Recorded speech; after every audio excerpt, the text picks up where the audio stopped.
What's up, everybody? So today, this is going to be an interesting one. So this is going to be a review on my own carrier my own IMO that I use, which is Family First Life.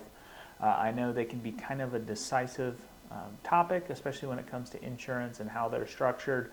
So I just wanted to make this video. If you are looking at Family First Life, that you kind of look at this.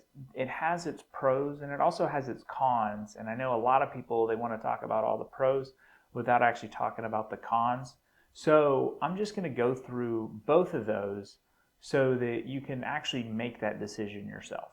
Okay. So the first pro of Family First Life, which you've probably heard before, is it has really, really high compensation, right? It's some of the highest in the industry. Now, obviously, there's other people who have high compensation too. So Family First Life, just all across the board, has a higher comp.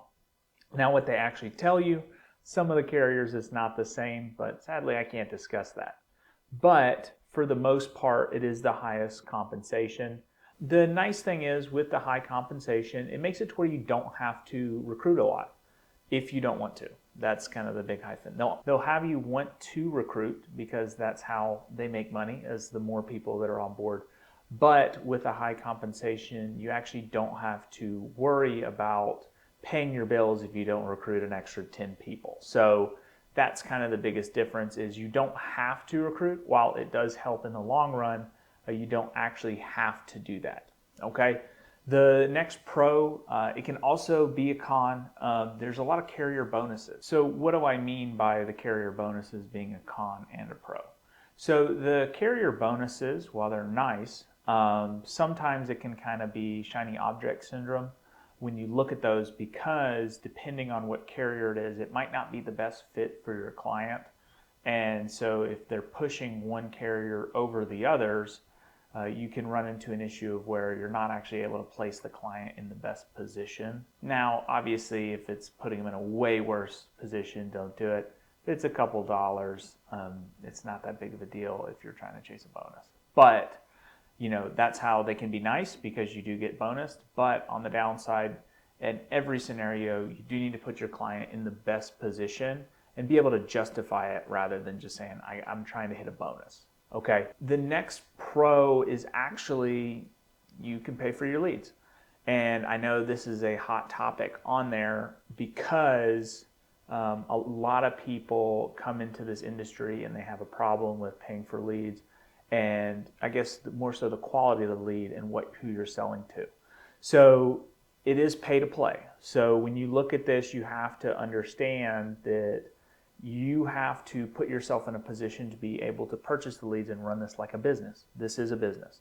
So when you do it, if you're starting off and let's say you wanted to do this and you are on a tighter budget, I always say your friends probably don't have life insurance. Get a couple friends. That's going to give you enough to at least start your business without having to get a credit card or do this and that and the other. It just solves that problem. But at the same time, when you're purchasing leads, it's kind of a whole nother rabbit hole of, are they good leads? What leads to run? This whole dichotomy of picking the correct leads.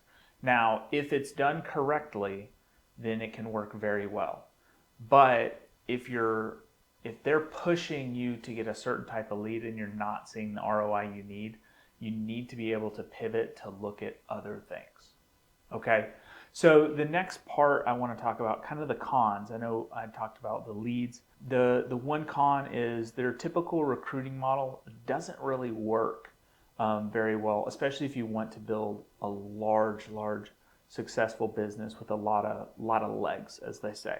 So what do I mean by that? So what I mean is, typically when you go into the insurance industry, it's a lot of hoorahs and making sure that getting as many people under you as possible. Well, the problem that you run into is some people that you'll talk to are not going to be qualified. And instead of just not taking them on, you'll take them on and they'll be under you. But the problem you have to realize is you need to treat this just like a business. And if you wouldn't hire them in your business, don't hire them under you. Because the last thing you want is to hire someone who's not going to do their job right And unfortunately, they're going to end up leaving you with a bill as they don't get through in this industry. So with that recruiting model, it becomes very hard to do that just because you'll deal with a lot of roll-up debt. Frankly, when I look at this industry, I recruit like a business. Why? Because I don't want to have to deal with the drama of roll-up debt and all that. I would rather just recruit somebody who knows what they're getting into and they know what they want. And then it's much, much easier in order to have them succeed because there's not this gap between what they expect and what they think is going to go down. The next one is agencies in Family First Life can be completely different. So you have to pick the right agency. And I know people will be like, oh, it's, pick, anyone's fine. No, depending on what agency you're looking at, the success rate can vary a lot. So I was originally with a final expense agency, and it's buy leads, but the problem was not many were qualified. We weren't really taught how to secure that sale, and so we ended up with a lot of chargebacks. Now with the agency I'm in right now in FFL, I've moved. Very profitable. I don't have a problem with people canceling their policies.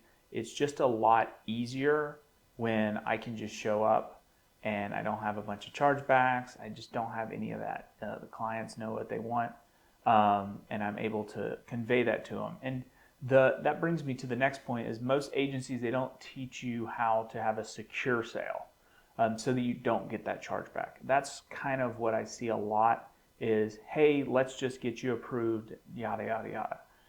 I don't do that anymore. For me, when I talk to a client on the phone and we get through that application, they know it's going to go through, or they know it's going to go into effect. And if it does, it's going to draft their account. There's not going to be a, let's just see if we can get you approved, because all you're asking for is for you to get a chargeback and for them to get mad at you. I would rather lose the sale on the front end with the expectation of you're going here to purchase this than lose the sale after I already got advanced the money. Because what that does is it hurts you with the insurance carriers. It all around just doesn't help your business. And unfortunately, that's something that you see a lot of in Family First Life and with a lot of other insurance IMOs is the fact that you have to solidify that sale, because if you don't solidify it, you're going to have a cancel. And it's not about how much money you can produce on the front end. It's about how much money you can keep on the back end. So you have to be able to place that in force and know that it's always going to be there. Okay.